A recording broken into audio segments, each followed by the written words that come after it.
দর্শক শ্রোতা, সংবাদ বিশ্লেষণ ভিত্তিক আলোচনা অনুষ্ঠান বণিক বার্তা নিউজরুমে আপনাদের স্বাগত জানাচ্ছি। আমি মুসা। আজ আমরা আলোচনা করব এশিয়ান উন্নয়ন ব্যাংকের প্রতিবেদন চাকরিদাতাদের নিয়োগ চাহিদা কমেছে 87% শীর্ষক প্রতিবেদনটি নিয়ে। প্রতিবেদনটি তৈরি করেছেন বণিক বার্তার ভারপ্রাপ্ত নব সম্পাদক ও জ্যেষ্ঠ প্রতিবেদক শাহিদ শাহীন। বিষয়টা নিয়ে আলোচনার জন্য আমাদের সঙ্গে আছেন বাংলাদেশ এমপ্লয়ার্স ফেডারেশনের সাবেক প্রেসিডেন্ট ও গ্লামি ফ্যাশন লিমিটেডের ব্যবস্থাপনা পরিচালক জনাব মোহাম্মদ ফজলুল হক ও গবেষণা প্রতিষ্ঠান সেন্টার ফর পলিসি ডায়ালগের গবেষণা পরিচালক ডক্টর খন্দকার গোলাম মোয়াজ্জেম। আজকের আলোচনায় আপনাদের সবাইকে স্বাগত জানাচ্ছি। আমি প্রথমে শাহিদ শাহীনকে অনুরোধ করব সংক্ষেপে প্রতিবেদনটি তুলে ধরার জন্য। ধন্যবাদ মুসা ভাই। ধন্যবাদ আমাদের সম্মানিত দুইজন আলোচককে আমাদের এই নিয়মিত আয়োজনে তারা অংশগ্রহণ করেছেন, এই জন্য আমরা কৃতজ্ঞ। বেসিক্যালি মুসা ভাই, আপনি জানেন যে প্রতিবেদনটি মূলত তৈরি করেছে এডিবি, এশিয়া উন্নয়ন ব্যাংক। তারা দেখেছে যে অনলাইন জব পোর্টাল গুলোতে কি ধরনের জব সার্কুলার দেওয়া হতো 2009 সালে এবং 2000 সালের গত 3 মাসে কি ধরনের সার্কুলারের চেঞ্জটা আসছে। তো বেসিক্যালি 2009 সালে তারা দেখেছে যে জব পোর্টাল গুলোতে বিভিন্ন সেক্টরের প্রায় 63,000-এর বেশি সার্কুলার গেছে। সেখানে এই এপ্রিল মাসে এসে, মার্চ মাসে লকডাউন শুরু এসে সেই সার্কুলারটা অলমোস্ট 87% কমে গেছে গত বছরের সেই এপ্রিলের তুলনায়। সেই জায়গাটায় আমরা কয়েকটি জিনিস দেখেছি যে সেক্টর ভিত্তিক যে সার্কুলারটা কমছে, সেই জায়গাটায় আমরা দেখেছি যে টেক্সটাইল খাতে সবচেয়ে বেশি পরিমাণ কমছে, আসলে প্রায় 95%। এবং এটা কমার কারণও এডিবি ব্যাখ্যা করেছে, যেহেতু রপ্তানি মার্কেটে এক ধরনের ভালনারেবিলিটি আমাদের তৈরি হয়েছে এবং লকডাউনের কারণে কারখানা অনেকগুলো বন্ধ ছিল এবং যৌক্তিক অনেকগুলো কারণ তারা তুলে ধরেছে। ডেফিনেটলি ফজলক সাহেব বলবেন আমাদের আজকের এই গার্মেন্টস সেক্টরের বর্তমান অবস্থা নিয়ে। এর পাশাপাশি যেটি করেছে সেটি হলো যে উৎপাদনশীল খাতেরও বেশ বড় ধরনের সার্কুলার কমছে, প্রায় 92%, এবং বেসরকারি উন্নয়ন সংস্থার প্রায় 64%। পাশাপাশি আইসিটি খাতেরও সার্কুলার, হেলথ সেক্টরের জব সার্কুলারটাও কিন্তু বড় ধরনের কমতির দিকে, প্রায় 82%। অর্থাৎ হেলথ সেক্টর কিন্তু সার্ভিস প্রোভাইডার হিসেবে খোলা থাকার কথা, সেই জায়গাটা কিন্তু এই ধরনের পরিবর্তন এসেছে। সার্বিকভাবে এডিবি এই প্রতিবেদনটি বাংলাদেশ এবং শ্রীলঙ্কার কম্পেয়ার করেই করেছে এবং তারা বিভিন্ন সূচক, বিভিন্ন মানদণ্ড ভিত্তিতেই করেছে। তো বাংলাদেশের এই পরিস্থিতি তৈরি হওয়ার পেছনে তারা বলছে যে লকডাউনটা, এবং তারা একটা স্ট্রিমিং সূচক তৈরি করেছে আর কি, সেই সূচককে ভিত্তি করে এই মানদণ্ডটা তৈরি করেছে। তো সার্বিকভাবে আমার কাছে এই প্রতিবেদনের বিষয়বস্তু ছিল এই। আর একটা জিনিস আমি উল্লেখ করতে চাই, সেটি হলো যে গত বছর যে প্রায় 63,000-এর বেশি জব সার্কুলার গেছে, সেই জায়গাটায় আমরা দেখেছি যে টেক্সটাইল খাতের প্রায় 15% ছিল এবং বেসরকারি উন্নয়ন সংস্থারও প্রায় 15% ছিল। পাশাপাশি ম্যানুফ্যাকচারিং, আইসিটি এবং সরকারি এবং শিক্ষা প্রতিষ্ঠানগুলোর প্রায় 10% ছিল এই জব সার্কুলার। অর্থাৎ মেজর যে সেক্টরগুলো আমাদের জব সেক্টরের ক্ষেত্রে ভূমিকা রেখেছে আর কি, সেই জায়গাগুলো কিন্তু বড় ধরনের পতনগুলো হয়েছে আমাদের সার্কুলারের ক্ষেত্রে। পাশাপাশি আমার কাছে যেটি কালকে কথা বলতে গিয়ে, বিভিন্ন লোকের কাছে কথা বলতে গিয়ে দেখেছি যে জব সার্কুলার শুধু কমে নাই, সামনের দিনে জব লেসেরও একটা বড় ধরনের শঙ্কা আছে। তো ডেফিনেটলি ফজলুল হক স্যার আছেন এবং গোলাম মোয়াজ্জেম স্যার আছেন, তারা এই বিষয়গুলো বিশ্লেষণ করবেন। আসলে সামনের দিনে জব সেক্টরে আসলে কি হবে, আমাদের অর্থনৈতিক প্রবৃদ্ধি, লেবার ফোর্স সার্ভে, বিভিন্ন ধরনের প্রক্ষেপণ আছে। তো সেই জায়গাটা আমরা তাদের কাছে মতামত শুনবো। ধন্যবাদ মুসা ভাই। ধন্যবাদ শাহিদ শাহীন। আমি প্রথমেই বাংলাদেশ এমপ্লয়ার্স ফেডারেশনের সাবেক প্রেসিডেন্ট ও গ্লামি ফ্যাশনসের ব্যবস্থাপনা পরিচালক জনাব মোহাম্মদ ফজলুল হক স্যারের কাছে জানতে চাইবো যে কি দেখতেছেন আপনি যে চাকরিদাতাদের নিয়োগ চাহিদা কমার কারণটা কি? ধন্যবাদ। আসলে এটার জন্য কোনো বিশেষজ্ঞের মতামত দরকার আছে বলে মনে হচ্ছে না, মোয়াজ্জেম ভাই মাথা চাকাচ্ছেন। তো আমার মনে হয় আমি বরং এই যে রিপোর্টটা প্রকাশ হয়েছে, যেটা আপনারা আজকে ছেপেছেন বণিক বার্তায়, আমি বরং এটাকে পজিটিভলি দেখতে চাই যে 13%, 87% কমেছে, মানে 13% আছে। এটি বরং এই দুঃসময়ে আমার কাছে একটা সুসংবাদ বলে মনে হচ্ছে, কারণ বাংলাদেশের প্রেক্ষাপটে এরকম কোন সেক্টর ঠিক আমার চোখে পড়ে না যারা নতুন করে তাদের নতুন কর্মশক্তি আসলেই দরকার হতে পারে। সরকারি খাতে কিছু স্বাস্থ্য খাতে নিয়োগ দেওয়া হয়েছে, কিন্তু বেসরকারি খাতে স্বাস্থ্যের দিকেও আমরা যতটুকু খোঁজ খবর জানি, এক্সিস্টিং ম্যান পাওয়ার নিয়ে তারা হিমশিম খাচ্ছেন। বড় বড় হাসপাতালের নাম আমরা পত্রিকায় দেখেছি, মানে যে তারা তাদের ডাক্তারদের কেউ ঠিক মতো বেতন দিতে পারছে না, কর্মচারীদেরও বেতন দিচ্ছে না, অনেক হাসপাতালের নাম এসেছে, সত্য মিথ্যা জানি না। বাট এবং আমরা যতটুকু খোঁজ খবর রাখি, বাংলাদেশ ছোট দেশ, আমরা হয়তো সব সেক্টরেই মোটামুটি খোঁজ জানি। আমি মানে আইটি সেক্টরের কথা বলতে পারি। বেসিসের সভাপতি একটা চিঠি দিয়েছেন তার সদস্য প্রতিষ্ঠানদেরকে, যে তাদের যে বর্তমান যে ম্যান পাওয়ার আছে এদেরকে রিনেগোশিয়েট করে প্রয়োজনে কিছু কম বেতন দিয়ে হলেও যেন রেখে দেওয়া হয়। সো ওইটা রিফ্লেক্ট করে যে ওইখানেও মানে ওই চিঠির একটা অন্য মাহাত্ম আছে, যে আসলে এই মুহূর্তে ওই সেক্টরেও কিন্তু খুব ভালো অবস্থায় নাই। হয়তো আইটি সেক্টরের একটা পসিবিলিটি বা একটা অপরচুনিটি সামনে তৈরি হবে, হেলথ সেক্টরের অপরচুনিটি সামনে তৈরি হবে, সেগুলো আসলে আগামী দিনের কথা, সেটা হয়তো 3 মাস 6 মাস depending on the overall situation. কিন্তু ওভারঅল সিচুয়েশন যেটা এডিবির যে রিপোর্ট এসেছে 87% কমেছে, আমি এটাকে ওই অর্থে পজিটিভলি দেখতে চাই। বাংলাদেশের পার্সপেক্টিভে still there are somebody who is recruiting some people. 13% কিছু বিজ্ঞাপন আছে, দু একটা বিজ্ঞাপন আমার চোখে এসেছে, ডেভেলপার এজেন্সি কিছু বিজ্ঞাপন, তাদের হয়তো কিছু রুটিন রিক্রুটমেন্ট থাকে। আদারওয়াইজ যারা একেবারে লোকাল অর্গানাইজেশন বলতে যাদের বুঝান, তাদেরকে মানে খুব মানে বড় ধরনের কোনো রিক্রুটমেন্ট, আমি ধরেন যে মজ্জেম হয়তো ভালো বলবেন যে মজ্জেমের মধ্যে যাদের গবেষণা প্রতিষ্ঠান আছে তারা হয়তো একটা টেম্পোরারি রিক্রুটমেন্টে যেতে পারেন, যে হঠাৎ করে তাদের অনেক স্টাডি মুহূর্তে দরকার, অনেক ডাটা কালেকশন করা দরকার, বাট ওটা খুব পার্মানেন্ট কোনো জব ক্রিয়েশন কিন্তু এই মুহূর্তে হয়তো ওইখানেও হবে না। সো যেই চিত্রটা এসেছে এটা হতাশাজনক কোনো সন্দেহ নেই, বাট গ্লোবাল পার্সপেক্টিভ এটা খুবই একটা স্বাভাবিক সিনারিও আমি মনে করি। বরং আমি পজিটিভলি দেখতে চাই যে এখনো কিছু লোক মানে নতুন কর্মসংস্থানের সুযোগ পাচ্ছেন। আপাতত কি বলি, পরে আবার শাহিন যেরকম বলছিল যে কর্মচ্যুতির ঘটনা ঘটতে পারে বিশ্বে, অনেক ইউএসএ তে আমরা দেখেছি যে কর্মচ্যুতির সংখ্যা বাড়ছে। বাংলাদেশে কি অবস্থা দাঁড়াবে, আপনার কি মনে হয়? আপনারা কি এটা এটা এটা মানে কর্মচ্যুতি হওয়াটা, ওই যে বললাম যে আমি যদি বেসিসের সভাপতির চিঠিটা রেফারেন্স দিই, হ্যাঁ আমি উনি কিন্তু কর্মচ্যুতি আশঙ্কা করেই কিন্তু এই চিঠি দিয়েছেন যে যারা আপনাদের এক্সিস্টিং ম্যান পাওয়ার আছে তাদেরকে রিনেগোশিয়েট করে আইনের কাঠামোর ভিতরে কিভাবে তাদেরকে অল্প বেতন দিয়ে হলেও মানে তুলনামূলকভাবে কম বেতন দিয়ে হলেও বহাল রাখা যায়, এই জিনিসটা চিন্তা করা ইজিলি অনুমান করা যায়। এবং আমি গতকালকেই একটা রিপোর্ট পড়ছিলাম কোথাও যে বিজিএমই এবং বিকেএমই এর কয়েকটা শিল্প প্রতিষ্ঠান ইতিমধ্যে বন্ধ হয়ে গেছে। আমি খুব নিশ্চিত না সংখ্যাটা নিয়ে, সংখ্যাটা আমার কাছে একটু বেশি মনে হয়েছে আমার ব্যক্তিগত ধারণার চাইতে। আর যেটা ধরেন আমরা আনঅফিসিয়াল একটা এমনি মানে খুব একটা মধুর একটা ঝগড়া করছিলাম এই অনুষ্ঠান শুরু হওয়ার আগে, সেইটার যেটা আমি সেই ঝগড়া বেশ ধরে যদি বলি, যে আমরা যে বিষয়টি আলোচনা করছিলাম গার্মেন্ট সেক্টরের কথা যদি বলি, গার্মেন্ট সেক্টরে মে জুনের আপনি এক্সপোর্ট ফিগার আমার মনে হয় খুব ভালো পাবেন, এবং সবগুলো কারখানায় কম বেশি হয়তো 70-80% ক্যাপাসিটি চলতে পারছে, কারণ যে রিমেনিং অর্ডার গুলো ছিল। কিন্তু নতুন যে অর্ডার গুলো আসছে এখন, সেই হার কিন্তু খুবই নগণ্য। এবং অনেক বায়ার যারা অর্ডার ক্যান্সেল করে নাই, তাদের চেহারাটা এরকম দাঁড়াবে, তারা আগামী 2-3 মাস হয়তো কোনো অর্ডারই প্লেস করবে না, বা প্লেস করলেও মানে খুবই সামান্য অর্ডার প্লেস করবে। পৃথিবীর বড় বড় ক্লায়েন্টের কাছ থেকে আমাদের সঙ্গে যতটুকু যোগাযোগ আছে আমরা দেখছি, তাতে আমার কাছে মনে হচ্ছে জুলাই অনওয়ার্ড, বিশেষ করে এই মুহূর্তে যেটা আমি ফোরকাস্ট করতে পারি, জুলাই, অগাস্ট, সেপ্টেম্বর এই 3 মাসে গার্মেন্টস কারখানাগুলোতে অন অ্যান অ্যাভারেজ কাজের ফ্লো খুবই কম থাকবে। ফলে চাকরিচ্যুতির একটা ব্যাপার আসতেই পারে। মানে সেটা কে লিগেলি করবে, কে লিগেলি করবে না, সেটা ভিন্ন বিতর্ক, সেই বিতর্ক অন্য, সেটা আজকে বিষয় না। তো এটা আমার মনে হয় যে এরকম সব জায়গাতেই। এবং আমি অন্য একটা শেয়ার করি যে আমার যেমন একটা ধারণা ছিল যে ফার্মাসিউটিক্যাল ফর এক্সাম্পল এই মুহূর্তে খুব ভালো করছে, এরকম হয়তো অনেকেরই একটা, আমি নন টেকনিক্যাল লোক হিসেবে আমার একটা ধারণা ছিল যে ফার্মাসিউটিক্যাল খুব ভালো করবে। কিন্তু একটা শীর্ষস্থানীয় ফার্মাসিউটিক্যাল কোম্পানি একটাতে আমার চিফ যে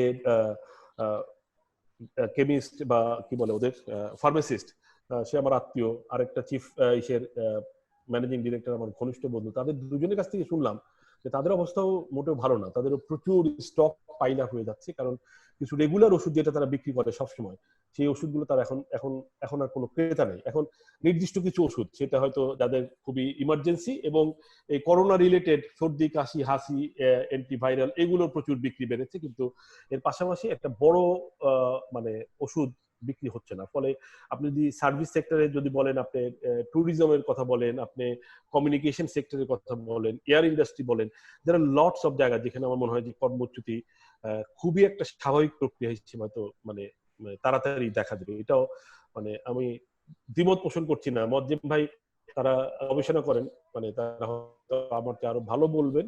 মজ্জেম ভাইয়ের কাছ থেকে শোনার জন্য আমি অপেক্ষা করছি যে ওনাদের স্টাডি, ওনাদের ফোরকাস্ট কি বলে। কিন্তু অ্যাটলিস্ট আমার কাছে আগামী কয়েক মাস, আমি খুব লম্বা এসে বলছি না, হয়তো নতুন অপরচুনিটি তৈরি হবে। আমি খুবই আশাবাদী লোক, আপনারা যারা আমাকে চেনেন, আমি সবসময় পজিটিভ কথা বলতে পছন্দ করি।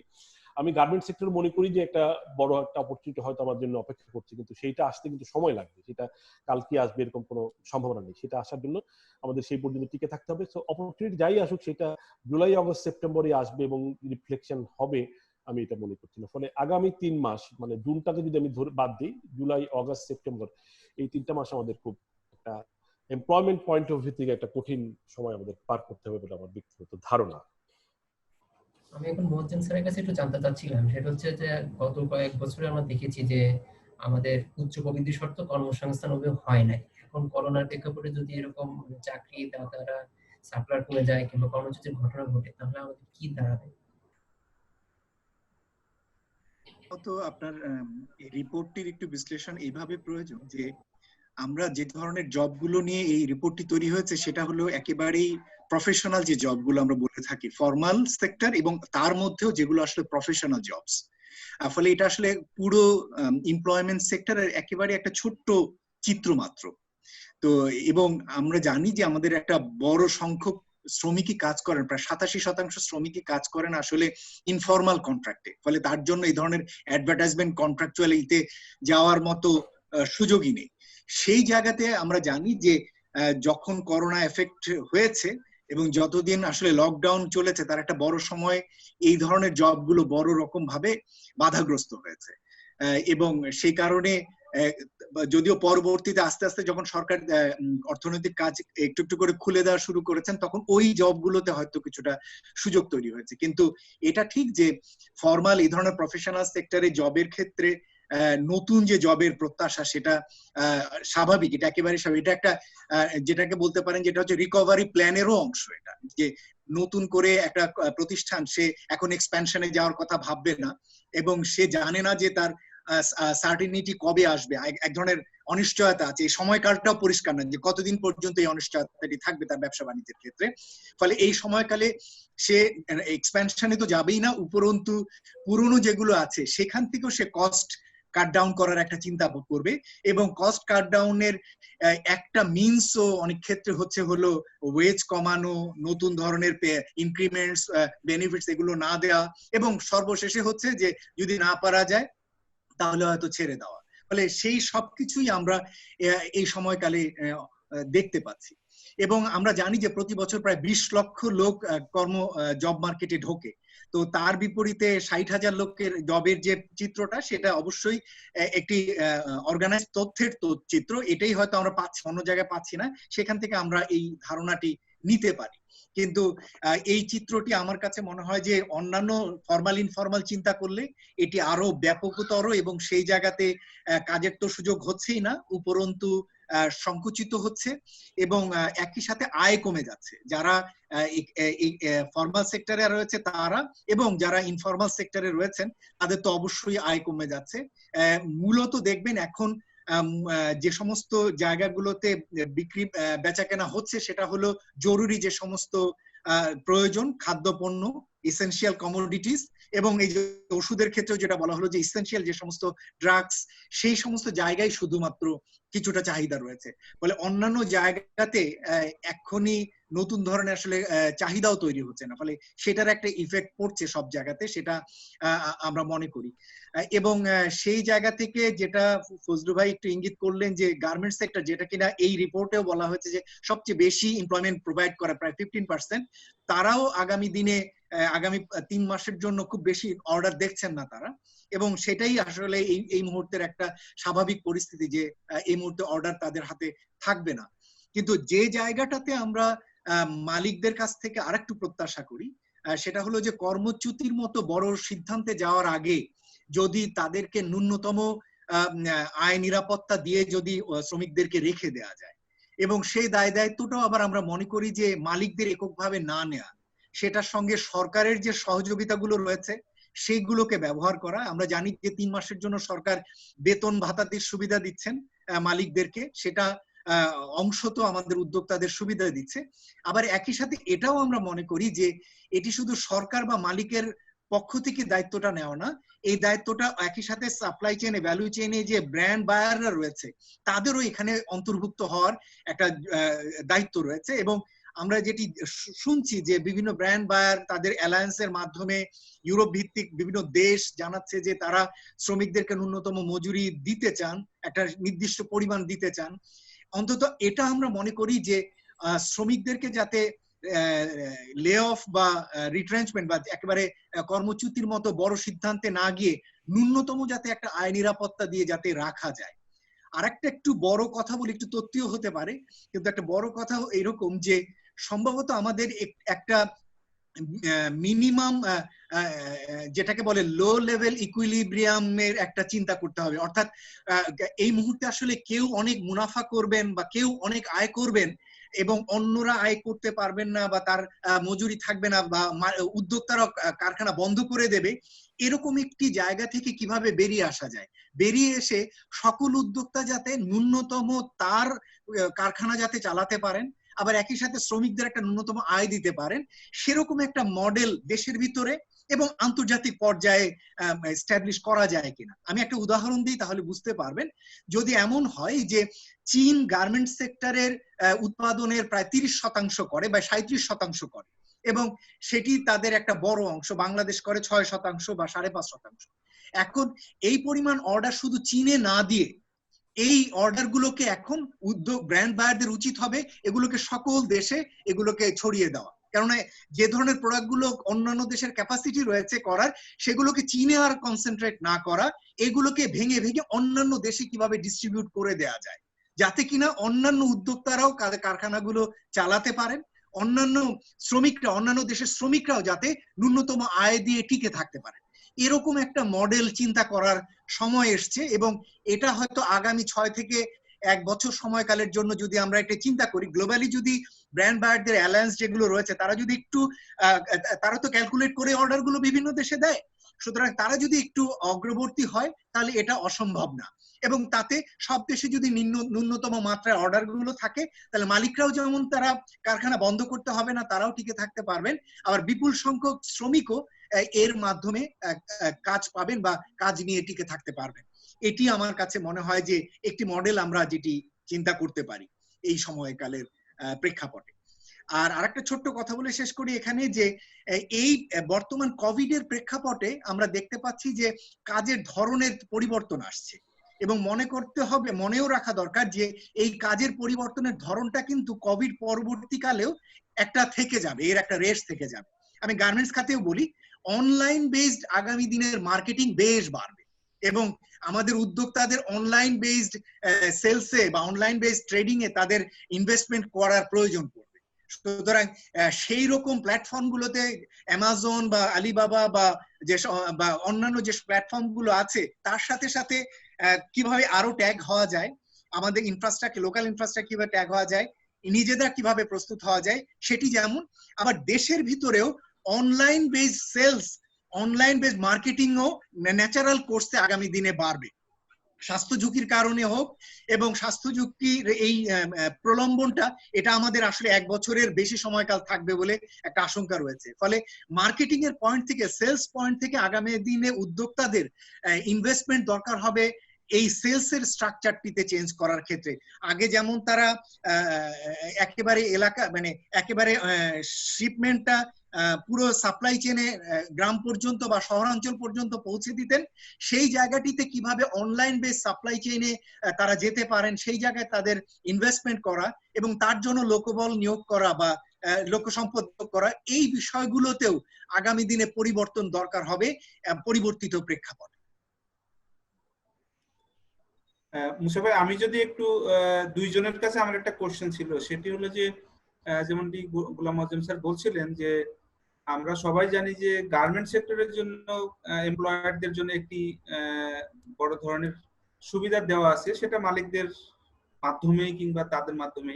তো যেহেতু আমাদের আরো সেক্টর রয়েছে, সেই সব জায়গায় এই মডেলটা অ্যাপ্লাই করার সুযোগ আছে কিনা, কিংবা গার্মেন্টস আমাদের বড় ধরনের এমপ্লয়মেন্টের সুযোগ দিচ্ছে, কিন্তু অন্য সেক্টরগুলোতে এই ধরনের সুযোগহীনতা রাখার কোনো সুযোগ আছে কিনা, মানে আমাদের গার্মেন্টস সেক্টরের বাইরে অন্য খাতগুলোতে আসলে সরকারের এই ধরনের প্রণোদনা কার্যক্রমের প্রয়োজনীয়তা কতটুকু, আমি দুজনকে জানতে চাচ্ছিলাম।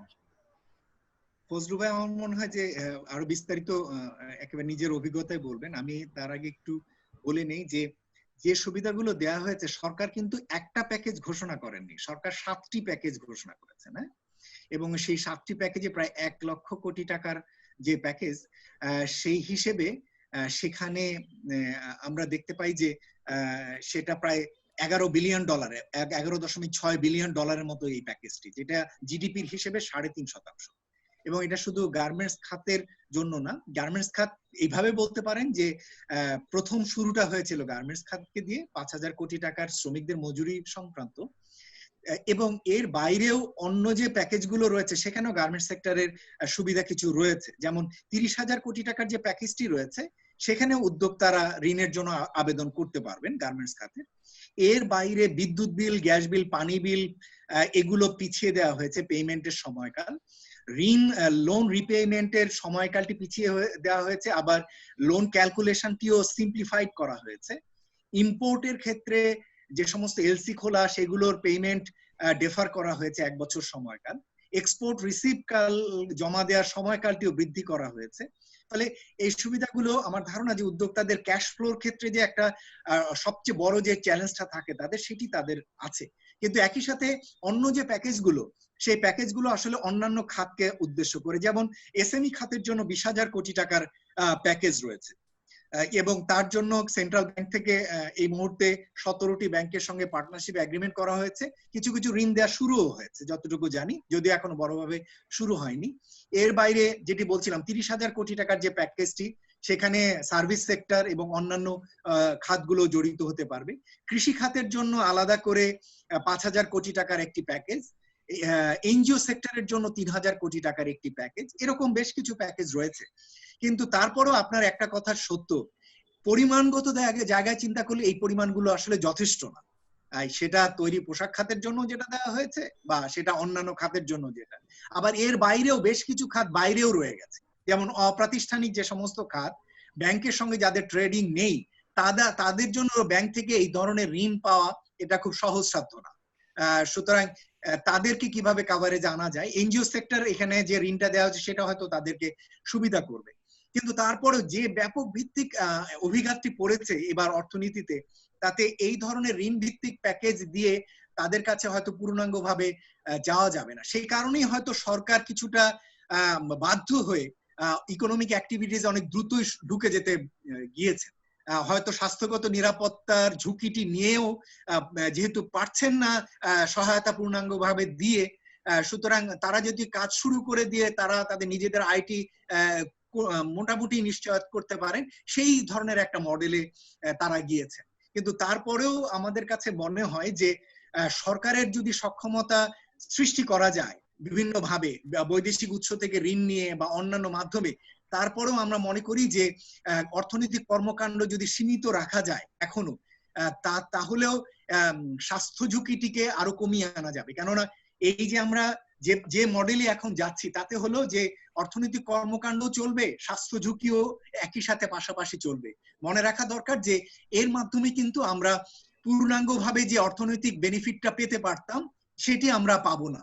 এবং আমি জানি না যে আমাদের উদ্যোক্তারা গার্মেন্টস খাত এখনো কমফোর্টেবল কিনা, কেননা অলরেডি বিভিন্ন দেশে আমাদের দেশের লোকজনের যাতায়াত নিষিদ্ধ করা হচ্ছে, জাপানে যেমন নিষিদ্ধ করা হয়েছে। যদি এরকম বিস্তার লাভ করতে থাকে, কারখানাতে যদি শ্রমিকদের মধ্যে এফেক্ট বাড়তে থাকে, উদ্যোক্তারাও মানে ব্র্যান্ড বায়াররাও কি আসলে পর্যাপ্ত পরিমাণ অর্ডার দিতে তখন স্বস্তি বোধ করবেন কিনা, সেই জায়গাগুলো কিন্তু একটা চ্যালেঞ্জ আগামী দিনে আসতে পারে, এরকম একটা ঝুঁকি রয়েছে। সুতরাং ভালো হতো যদি স্বাস্থ্য নিরাপত্তাটাকে যদি প্রায়োরিটি দিয়ে আর একটু যদি এটিকে নিয়ন্ত্রণে রেখে অর্থনৈতিক কর্মকাণ্ডকে যদি স্লোলি আরো ঢুকতে পারতাম, তাহলে হয়তো আমাদের সামগ্রিকভাবে আমাদের এই উপকারটি হতো বলে আমাদের কাছে মনে হয়। স্যারের কাছে আমি জানতে চাচ্ছিলাম যে মোয়াজ্জেম ভাই কিছু বললো। হ্যাঁ, আমি যেটা দুটো জিনিস বলি। আমি প্রথম মোয়াজ্জেম ভাই আগের কিস্তিতে যেটা বলছিল যে এই শ্রমিকদের যাতে ছাঁটাই করা না হয় এবং শ্রমিকদের যাতে কাজে রাখা যায়, সেটা আসলে সব, আমি মনে হয় যে সব উদ্যোক্তা হয়তো কম বেশি চান সেটা। এবং এটা সকলেরই আসলে পার্টিসিপেশন এখানে দরকার, যে প্রথমত মালিকদের একটা পজিটিভ অ্যাটিটিউড থাকা দরকার, সরকার কিভাবে সহায়তা করতে পারে, যেমন 3 মাসের জন্য সরকার বেতন ঋণ হিসেবে দিয়েছেন, হ্যাঁ, মানে অ্যাপারেন্টলি অনেক সময় মনে হয় যে এটা মানে ডোনেশন, বাট ইটস ঋণ anyway, but it's a big support. আমি মনে করি যে এই সময় ক্যাশ ফ্লো একটা বিশাল প্রবলেম ছিল। এবং আপনারা হয়তো টুকটাক জানেন, বাট আমি এটা একটু খুব ভালোভাবে পত্রিকায় আসেনি খবরটা, যে ইউরোপিয়ান ইউনিয়ন একটা মানে প্রায় 195 মিলিয়ন ইউরোর একটা ফান্ড তারা অলরেডি ডিক্লেয়ার করেছে।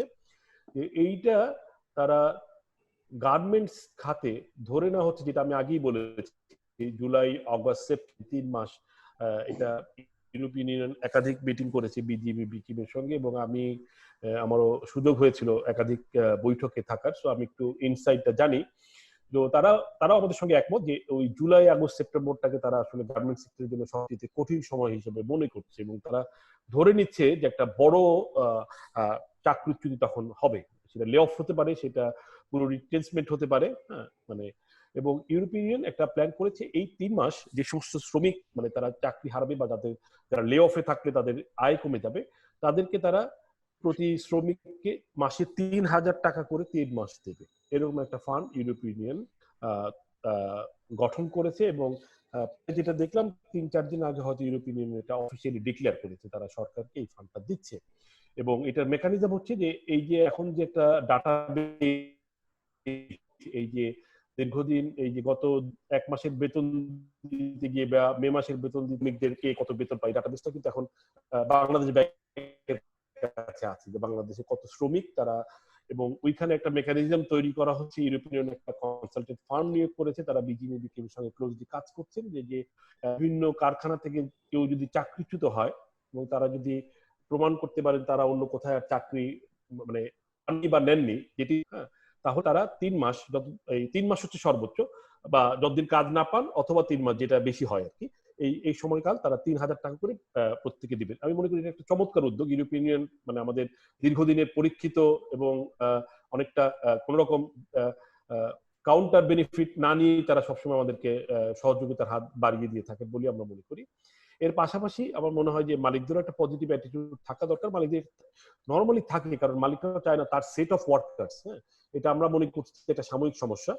সো একটা সেট অফ ওয়ার্কার্স তার চলে যাক, সেট অফ একটা মানে এক্সপার্ট ম্যান পাওয়ার চলে যাক, এটা মালিকরাও হয়তো চাইবেন না। আবার সবাই একরকম তাও না। আবার শ্রমিকদেরকে বুঝতে হবে যে এটা একটা কঠিন সময়। আমার মনে হয় যে শ্রমিকরা এটা মে মাসের এপ্রিলের বেতনের সময় তারাও মানে ইন জেনারেল তারা তাদের গুড আমি বলবো গুড গেস্টার তারা প্রমাণ করেছেন।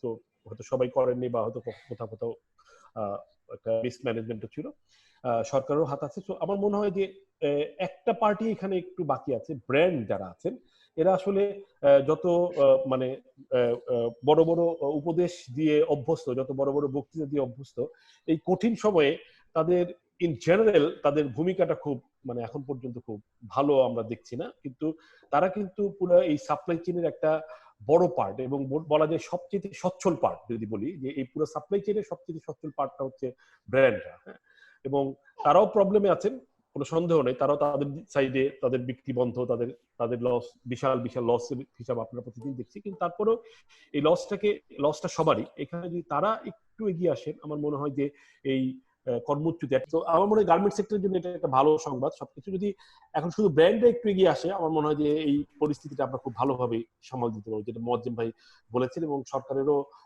তারা তাদের সুদৃষ্টি ইতিমধ্যেই মানে একাধিকভাবে প্রমাণ করেছে।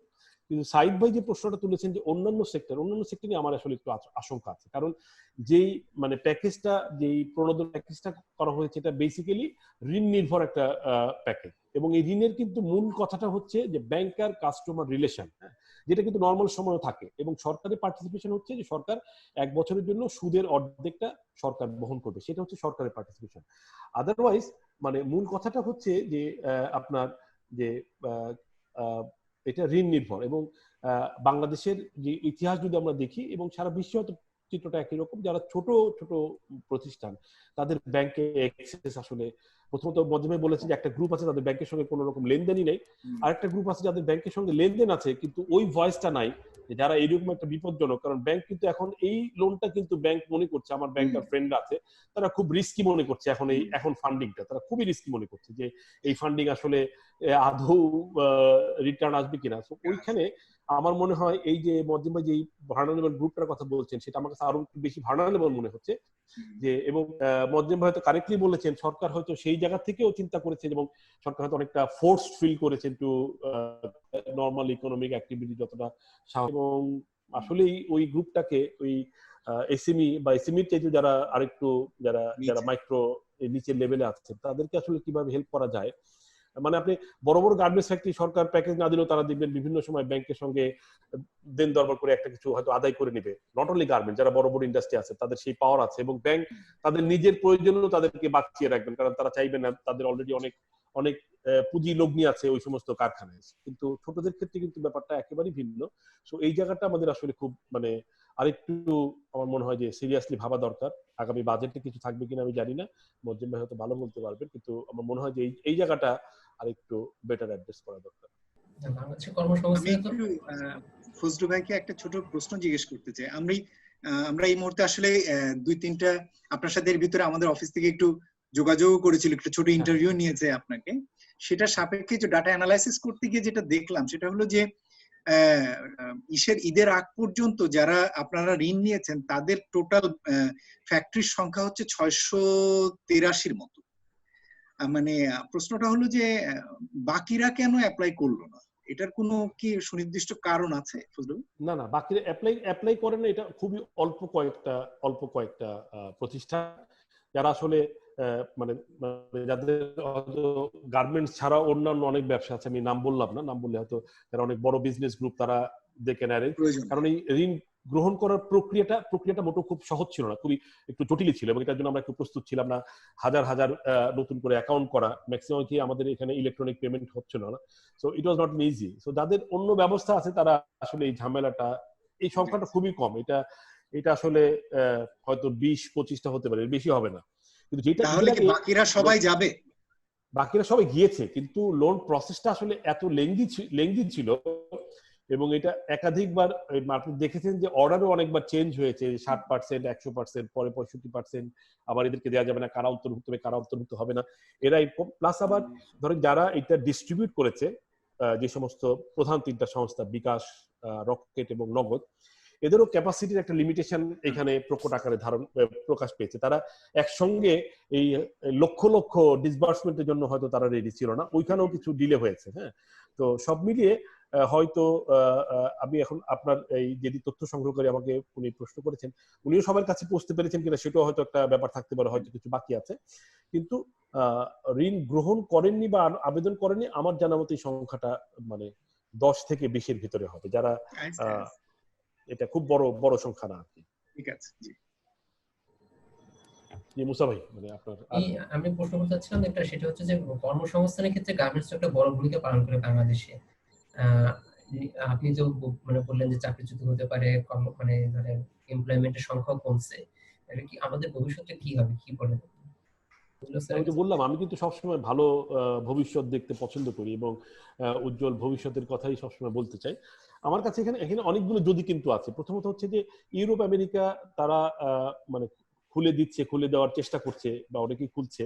এখন এই খোলাটা তারা আসলে সাস্টেইন করতে পারবে কিনা সেই প্রশ্নটা রয়ে গেছে, কারণ বিশ্ব স্বাস্থ্য সংস্থা গত 2 দিন যাবত হুঁশিয়ারি দিয়ে যাচ্ছে যে সেকেন্ড ওয়েভ মানে এবং খুব তাড়াতাড়ি আসবে, এবং সেটা আগেরটার চাইতে আরো ভয়ঙ্কর আকারে আসবে। সো সেটা একটা নেগেটিভ একটা বড় প্রশ্ন রয়ে গেছে।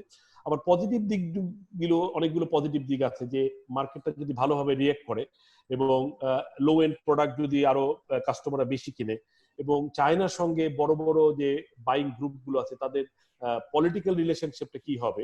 ধরেন আমরা আমেরিকার কথা যদি বলি, তারা কারণ আমেরিকার বড় বড় প্রতিষ্ঠানগুলো আমেরিকার গভর্নমেন্ট পলিসির সঙ্গে অনেকখানি তারা অ্যালাইন থাকে অনেক সময়। তো সেইখান থেকে চায়না থেকে মুভ করার একটা মানে টেন্ডেন্সি থাকতে পারে। এবং মুয়াজ্জেম ভাই যেটা বললেন যে যদি ওইরকম বায়াররা চিন্তা করে যে না ঠিক আছে আমি আমার যে যতটুকু অর্ডার আছে ততটুকু আমরা ওয়েল ডিস্ট্রিবিউট করবো, don't put everything in one basket, এবং চায়নাতে তারা দিবে না এরকম একটা ধারণা মার্কেটে প্রচলিত আছে। এগুলো যদি আসলে সবগুলো পজিটিভ দিকগুলো যদি বাস্তবায়িত হয়, তাহলে আমার মনে হয় যে আমরা অবশ্যই ঘুরে দাঁড়াতে পারবো এবং নতুন কোনো সুযোগ আমাদের এখানে আসতে পারে। আমরা দেখেছি যে বাংলাদেশের শীর্ষস্থানীয় একটা রপ্তানিকারক তারা পিপি রপ্তানি করছে এবং উল্লেখযোগ্য সংখ্যক একটা পিপি রপ্তানি করছে, বাট এটা খুব বড় কোনো মার্কেট হবে না। বাট এটা আমাদের যে আমরা যে মার্কেটটা হারাচ্ছি সেটা রিকভার করার ক্ষেত্রে একটা সাহায্য হয়তো হলেও হতে পারে। সো এরকম অনেক অপরচুনিটি আমাদের আসতে পারে। সো সব মিলিয়ে আমি ব্যক্তিগতভাবে সবসময় আশাবাদী যে আমরা অবশ্যই ঘুরে দাঁড়াবো। এটা এই দিন খুব লম্বা হবে না, এবং বাংলাদেশের ঘুরে দাঁড়াবার অনেক ইতিহাস আছে, কিন্তু সেই ঘুরে দাঁড়ানোগুলো ছিল মূলত লোকাল প্রবলেমের, কিন্তু এবারের প্রবলেমটা একেবারেই ভিন্ন। কিন্তু আমি আশাবাদী, কিন্তু সেই আশাটা আমার ক্যালকুলেশনে হচ্ছে যে সেইটা মানে উজ্জ্বল দিনটা হয়তো আমাদের জন্য আরো 5-6 মাস পরে হয়তো অপেক্ষা করছে। বড় চ্যালেঞ্জ হচ্ছে এই 5-6 মাস, অর্থাৎ যদি আমি বলি খুব স্পেসিফিক্যালি 2020 সালটা টিকে থাকাটা হচ্ছে আমাদের জন্য বড় চ্যালেঞ্জ। কারণ আপনাকে অপরচুনিটিটা নিতে হলে আপনাকে তো আসলে টিকে থাকতে হবে। কারণ বন্ধ কারখানা, যেটা মজ্জেম ভাই বলছিলেন যে গার্মেন্টস সেক্টরের জন্য একটা বড় ডিলেমা ছিল যে আমি হয়তো আরো কিছুদিন বন্ধ রাখতে পারতাম, কিন্তু আমি যদি বন্ধ রাখতাম, যে অর্ডারগুলো আমি অগাস্ট সেপ্টেম্বরে যে 20% বা 15% অর্ডার আমাদের কাছে এসেছে, এই অর্ডারগুলো আসতো না। কারণ যদি কারখানাটা খোলা না হতো, বন্ধ কোনো কারখানায় আপনি অর্ডার দিবেন না, আমি অর্ডার দিতাম না। যে টেইলারটা বন্ধ আছে সেই টেইলারের কাছে আপনি মানে আপনার নির্দিষ্ট দিনের জন্য নির্দিষ্ট মানে সময়ের জন্য একটা শার্ট আপনি বানাতে দিবেন না। এটা খুব স্বাভাবিক। সো ওইটার একটা কারণ ছিল যে আমাদের শুধু কারেন্ট, এটা আমি আপনার সঙ্গে ব্যক্তিগতভাবে বলেছি যে শুধু কারেন্ট অর্ডার গুলো মানে শিপ আউট করাটাই এটা জরুরি ছিল না, জরুরি ছিল যে তাদেরকে দেখানো। হ্যাঁ, কিন্তু বড় চ্যালেঞ্জ হচ্ছে যে আমরা যদি এটা ধরে রাখতে না পারি। আমি এখন পর্যন্ত গার্মেন্টস সেক্টরের ওভারঅল হেলথ স্ট্যান্ডার্ডে আমি মনে করি বাংলাদেশের ওভারঅল স্ট্যান্ডার্ড যদি বেটারই আছে। তো সেটা যদি আমরা ধরে রাখতে পারি বা আরো ইমপ্রুভ করতে পারি, আমার মনে হয় যে আমরা হয়তো মানে তাড়াতাড়ি ঘুরে দাঁড়াতে পারবো। এবং সেটা কিন্তু এই 6 মাস যেটা একটা বড় ফ্যাক্টর, এবং আমরা আশা করতে পারি যে ব্র্যান্ড যদি একটু এগিয়ে আসে, যেটা মুয়াজ্জেম ভাই শুরুতেই আশা করছেন, এবং তারা যদি একটু পজিটিভ থাকেন, তাহলে আমাদের ঘুরে না দাঁড়ানোর আসলে কোনো আমি কারণ দেখছি না।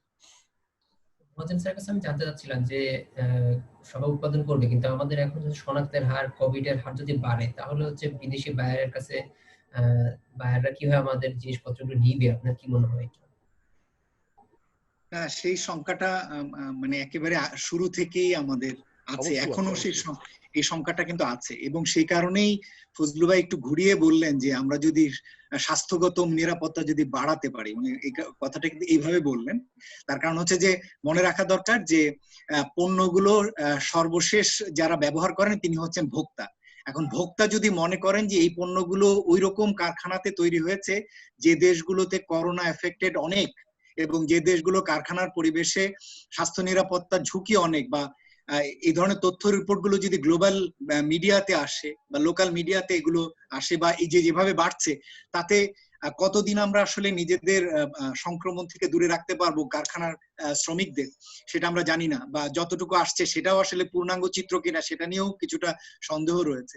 ফলে এই ডাউট গুলো যদি থেকে থাকে, তখন কিন্তু যেটা দেখা যাবে যে ভোক্তারা যখন অস্বস্তি প্রকাশ করবে, বায়াররাও তখন আসলে এখানে অর্ডার দিতে চাইবেন না। আর মনে রাখা দরকার যে বায়ারের জন্য এখন কিন্তু অল্টারনেট অন্য মার্কেট আছে যেখানে সে অর্ডার দিতে পারে, যেখানে অলরেডি স্বাস্থ্যগত নিরাপত্তার ক্ষেত্রে কিছুটা বেটার অবস্থায় তারা আছে। যেমন ভিয়েতনামের কথা আমরা জানি, চীন নিজেও এখন স্বাস্থ্য নিরাপত্তার জায়গাটাতে এগিয়ে গেছে, এমনকি পাকিস্তানের অবস্থাও তুলনামূলকভাবে কিছুটা ভালো।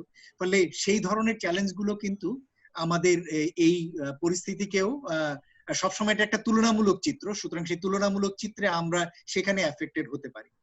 আর একটা যেটা, সেটা হলো যে আমরা তো শুধু গার্মেন্টস নিয়ে কথা বলছি, কিন্তু আমাদের আর একটা বড় মার্কেট সেটা হলো এক্সপোর্ট, মানে আমাদের এক্সটার্নাল সেক্টর, সেটা হলো যে আমাদের প্রচুর সংখ্যক যারা বিদেশে আমাদের যারা মাইগ্রেন্ট ওয়ার্কার, সেই মাইগ্রেন্ট মার্কেটটাও কিন্তু ওয়ার্কারদের মার্কেটটাও কিন্তু বড়ভাবে একটা চাপের ভিতরে রয়েছে এখন। এক হচ্ছে যে তাদেরকে ফেরত পাঠানো হচ্ছে, দুই হচ্ছে হলো নতুন করে যাওয়ার সংখ্যাটাও আশঙ্কাজনকভাবে কমে গেছে বা আগামীতেও কমে যাবে যতক্ষণ পর্যন্ত না বিশ্ব অর্থনীতি বা তেলের মূল্য স্বাভাবিক পরিস্থিতিতে আসে। সুতরাং সেই চাপটিও কিন্তু এখন পড়ছে দেশীয় পরিস্থিতির ভিতরে। এবং দেশের ভিতরে সেবা খাতগুলো, যত রকমের সেবা খাত আছে, মনে রাখবেন যে যত রকমের সেবা খাত আছে সবার উপরে এর একটা অ্যাক্রস দ্য বোর্ড যত রকমের সেবা দেওয়া হয় এর একটা প্রভাব পড়বে। এবং সেটা একেবারে ছোট দোকান থেকে শুরু করে আপনার ট্রাভেল এজেন্সি বা ট্যুরিস্ট এজেন্সি অথবা বিমানের মতো সার্ভিস, সব জায়গায় এর একটা প্রভাব পড়বে। সুতরাং এই সব জায়গাগুলোতে যে এমপ্লয়মেন্ট, এই সব ধরনের এমপ্লয়মেন্ট গুলো কিন্তু এর কারণে বাধাগ্রস্ত হবে।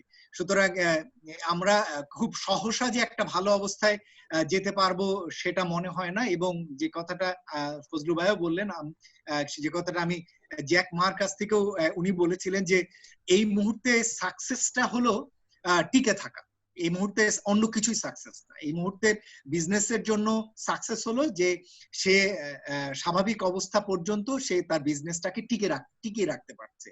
অর্থাৎ সেটি যদি করা যায় এবং তার মাধ্যমে যদি এমপ্লয়মেন্ট ধরে রাখা যায়, জব যদি ন্যূনতম মাত্রায় রাখা যায়, এবং আমি বলছি যে উচ্চ স্যালারি বা উচ্চ ইনকাম প্রয়োজন নেই, অন্তত ন্যূনতম ইনকাম স্যালারি দিয়েও যদি সকল প্রতিষ্ঠানে যদি ধরে রাখা যায়, সেরকম একটা মডেল নিয়ে যদি আমরা কাজ করতে পারি দেশের ভিতরে এবং আন্তর্জাতিক পর্যায়ে, তাহলে হয়তো আমাদের এই সময়কালের এই ক্রান্তিকালটি আমরা হয়তো পার হয়ে আসতে পারবো। এবং সামনে আমিও মনে করি যে গ্লোবাল ফিনান্সিয়াল ক্রাইসিস যখন 2008-9 সালে হয়েছিল, তখনও কিন্তু আমরা দেখেছিলাম যে ফিনান্সিয়াল ক্রাইসিস শেষ হওয়ার পরে খুব দ্রুত কিন্তু আমাদের এক্সপোর্ট জাম্প করেছিল এবং একেবারে এরকম একটা লম্বা উঁচু কার্ভ আমরা দেখছি 2009 সালের জুন থেকে একেবারে এরকম সাঁ করে কার্ভটা বেড়েছে। তো সেরকম একটা পরিস্থিতি আমাদেরও আসতে পারে যে যদি স্বল্প মূল্যের পণ্যের চাহিদা তৈরি হয় এবং ওই দেশগুলোতে যদি ধীরে ধীরে স্বাভাবিক অর্থনীতির অবস্থায় যেতে শুরু করে, তাহলে সেই দেশগুলোতে এই ধরনের পণ্যেরই চাহিদা তৈরি হবে। তো সেটার করবার মতো একটা ক্যাপাসিটি আমাদের দেশে আছে, যেটা হয়তো আমরা নিতে পারবো। নির্ভর করছে হলো যে স্বাস্থ্য ঝুঁকিটি আমরা কতটা নিয়ন্ত্রণে রাখতে পারছি তার উপর।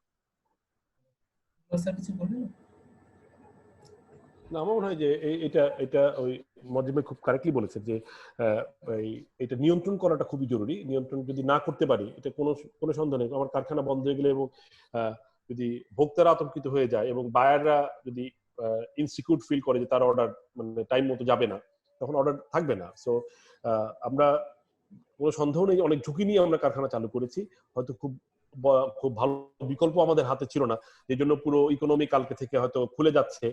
খুব ভালো বিকল্প এই মুহূর্তে হয়তো সরকারের হাতেও নেই। আমরা যতই সমালোচনা করি, at the end of the day আবার ওইটাও দেখতে হচ্ছে, জীবন জীবিকা কোনটা আগে, কোনটা কতটুকু গুরুত্ব দিবেন, সেই তর্ক হয়তো অনেকদিন চলবে। কিন্তু বাস্তবতা হচ্ছে যে আমাদের ইকোনমিক অ্যাক্টিভিটিতে ফিরে যেতে হচ্ছে এবং এখানে একটাই সলিউশন যে এই ইকোনমিক অ্যাক্টিভিটি যেহেতু আমাদের যে কারণে আমরা ফিরে যাই, সেটা যেই যুক্তি থাকুক, ফিরতে যখন হচ্ছেই তখন এইখানে যতটুকু সাবধান থাকা যায়, প্রত্যেকের জায়গা থেকে যদি মানে সচেতন হন, এবং আমার মনে হয় যে দায়িত্বটা প্রত্যেকটা নাগরিক যদি তার জায়গা থেকে দায়িত্বটা পালন করেন, শুধু সরকার বা শুধু উদ্যোক্তা, শুধু কর্মকর্তারা পালন করবেন, কিন্তু আমি যদি আমার জায়গায় সচেতন না হই, পুরো সিস্টেম সতর্ক থাকলেও আমি কিন্তু আসলে ইনফেক্টেড হব। তো এই জায়গাটাও দরকার, সবার ভিতরে এই সচেতনতাটা একটু এখনো ঘাটতি আছে আমি বলবো। সেটা আমি আমার পরিবার থেকে শুরু করে সব জায়গায় দেখি যে সবাই, আমার পরিবারেই সবার সচেতনতা এক লেভেলের না। এটা আপনারাও দেখবেন যে বাসার সবার লেভেলটা একরকম না। সো এরকম 16 কোটি মানুষের সচেতন লেভেলের ভিতরে একটা ভেরিয়েন্স থাকবে, এবং ওইখানে যখন বাসার 6 জনের ভিতরে দেখবেন 2 জন একটু কম সচেতন, এরকম পার্সেন্টেজ ধরলে কিন্তু কয়েক কোটি লোক কিন্তু একটু কম সচেতন। তো সেই জায়গাটা কিন্তু আমাদের একটা রিস্ক ফ্যাক্টর, সেইখানে সচেতনতাটাও বাড়াতে হবে, শুধুমাত্র ব্যবস্থা নেওয়ার পাশাপাশি এটাও দেখা দরকার। এবং মজ্জেমের সঙ্গে আমি একমত, আমরা যত আশাই বলি কিন্তু এইটাই বটম লাইন, যে খুব তাড়াতাড়ি আমরা খুব মানে স্বাভাবিক একটা পরিস্থিতিতে আমরা ফিরে যেতে পারছি না, সেটা মোটামুটি নিশ্চিত। এটা মোটামুটি নিশ্চিত। এবং এই কঠিন সময়ে আমরা কিভাবে অন্তত বেঁচে থাকার মতো, প্রত্যেকটা নাগরিক বেঁচে থাকার মতো একটা ন্যূনতম উপার্জন, ন্যূনতম সুযোগ সুবিধা পেতে পারেন, সেই জায়গাটা নিশ্চিত করাটা যার যার জায়গা থেকে, সেটা উদ্যোক্তা হোক, শ্রমিক হোক, সে সরকার হোক, পলিসি মেকার হোক, ব্যাংকার হোক, এই জায়গাটা দেখা দরকার। এবং মুনাফাটা এটা মানে হয়তো একটু সেকেন্ডারি যদি করা যায়, একদম সেকেন্ডারি হয়তো কেউ করবে না, উদ্যোক্তা বলেন বা ব্যাংক বলেন, ব্যাংকার আমার ফ্রেন্ড যারা আছেন তারা তাদের কত মানে মানে ইন্টারেস্ট লস হচ্ছে তাদের ক্যালকুলেট করছে ওইটা। হ্যাঁ, সো আমি তাদেরকে ঝগড়া করি, ভাই প্রফিট তো অনেক করলা, তো একটু লস করো না কেন? হ্যাঁ, তারা দেখবেন তারা সবসময় তাদের প্রফিটটা গ্যারান্টেড চায়, মার্জিন গ্যারান্টেড। হ্যাঁ, আর কোনো ব্যবসায় কিন্তু মার্জিন গ্যারান্টেড না, but bank is the only জায়গা যাদের থিওরিটিক্যালি তাদের প্রফিটটা গ্যারান্টি, মানে সরকার দ্বারা গ্যারান্টি দেওয়া হয়। আর কোনো ব্যবসাতে এরকম গ্যারান্টি দেওয়া হয় কিনা আমি জানি না, বাট তারপর তারাও শঙ্কিত।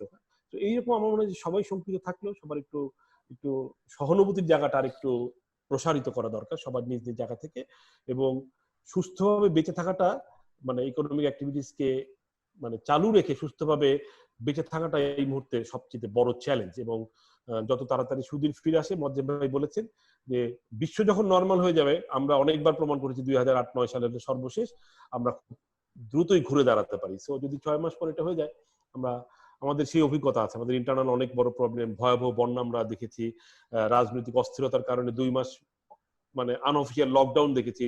তখন হয়তো লকডাউন শব্দটা ছিল না, তখন হয়তো অন্য শব্দ ছিল, হরতাল দেখেছি, বাট আমরা ঘুরে দাঁড়িয়েছি। সো আমরা আশা করি আমরা ঘুরে দাঁড়াতে পারবো, বেঁচে থাকলে আমরা অবশ্যই সেই শক্তি আমরা বিভিন্ন সময় অর্জন করেছি। আমি আশাবাদী হতে চাই, বরাবরের মতো আশাবাদী হতে চাই যে আমরা অবশ্যই ফেস করতে পারবো। ধন্যবাদ। ধন্যবাদ মোহাম্মদ ফজলুল হক সাহেব, ধন্যবাদ গোলাম মোয়াজ্জেম সাহেব, ধন্যবাদ শাহিদ শাহিন। আমাদের প্রোগ্রাম আজকে এখানেই সমাপ্তি টানছি। পরবর্তীতে নতুন কোনো বিষয়, নতুন কোনো সংবাদ বিশ্লেষণ নিয়ে আবার হাজির হবো আপনাদের সামনে। ততদিন সুস্থ থাকুন, নিরাপদ থাকুন, সাবধান থাকুন।